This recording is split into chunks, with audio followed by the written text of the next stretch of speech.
બનાસકાંઠા જિલ્લામાં આવેલી બનાસ નદી અને આજ બનાસ નદીમાંથી ગેરકાયદેસર માટીનું અને રેતીનું ખનન કરતા જે ખનિજ માફિયાઓ છે આ ખનિજ માફિયાઓ બેફામ બન્યા છે।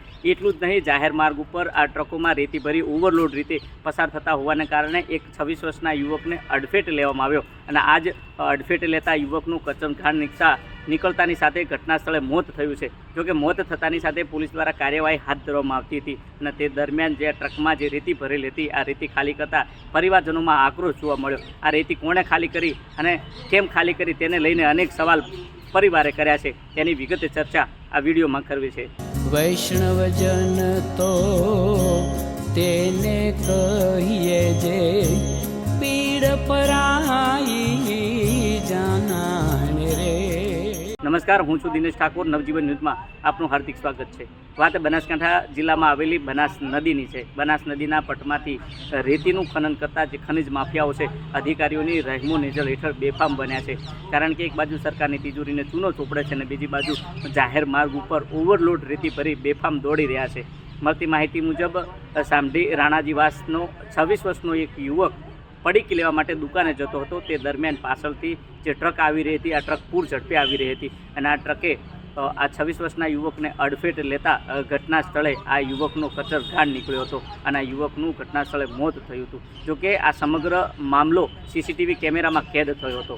જોકે સ્થાનિક લોકોનું ટોળું ઉમટતા સ્થાનિક લોકો દ્વારા પોલીસને જાણ કરવામાં આવી હતી અને પોલીસ ઘટના સ્થળે પહોંચી હતી અને ઘટના સ્થળે પહોંચ્યા બાદ પોલીસ દ્વારા આ ટ્રકને પોલીસ મથકે લઈ જવામાં આવે છે અને તે દરમિયાન પોલીસ પોતાની કામગીરી કરી હતી। તે દરમિયાન ટ્રકના ડ્રાઈવર દ્વારા આ જે ટ્રકમાં રેતી ભરેલી ત્યાં રેતી ખાલી કરતા પરિવારજનોમાં આક્રોશ જોવા મળ્યો અને પરિવારે પોલીસને અનેક સવાલો કર્યા। જોકે તમામ બાબતને લઈને પરિવાર શું કહી રહ્યો છે તે પણ તમે સાંભળો।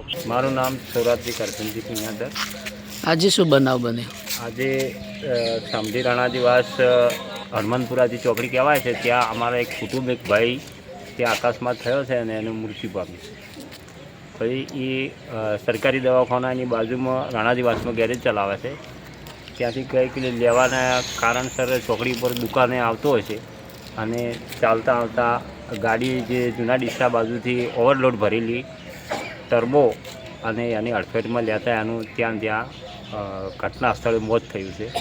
પછી અમે તાત્કાલિક પોલીસની જાણ કરી। અમને ખબર પડતા અમે આજુબાજુથી બધા લોકો મળ્યા, ભેળા થયા અને અમને ખબર પડી કે અમારો કુટુંબનો ભય છે। ત્યારે અમે બધાને બોલાયા, પોલીસને ફોન કર્યો, 112 આવી।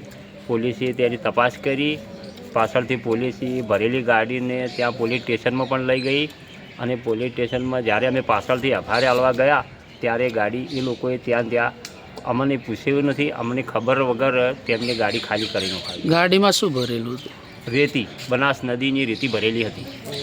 હવે શું માંગ છે તમારી? અમારી માંગ એ જ છે કે એમને ગાડી ભલે એમના બચવા માટે ગાડી ખાલી કરાવી હોય, પણ ગાડી ઓવરલોડ હતી એ માટે એમને ખાલી કરાવી છે અને એમને ગુનાથી મોઢું ફેરવવા માટે કરીને એમને કર્યું હોય। પણ અમારી માંગ એ જ છે કે આ છોકરો જે મરી ગયો છે એને એક નાનો છોકરો છે, હાવ ગરીબ ઘરનો છે, એને રહેવા માટે ઘર પણ સારું નથી અને એને પૂરો ન્યાય મળે એવી અમારી એમના કુટુંબ વતી અને અમારા ગ્રામજનો વતી અમારી માંગ છે। તમે જો તે પ્રકારે પરિવારનું કહેવું છે કે બનાસ જે નદી છે આ નદીના પટમાંથી ખનિજ ચોરી કરતા જે ખનિજ ચોરો છે બેફામ બન્યા છે, ઓવરલોડ ગાડીઓ દોડાવી રહ્યા છે અને આ 26 વર્ષના યુવકને અડફેટે લેતા યુવકનું ઘટના સ્થળે મોત થયું છે અને આ તમામ જે મામલો છે તે સીસીટીવી કેમેરામાં કેદ થયો છે।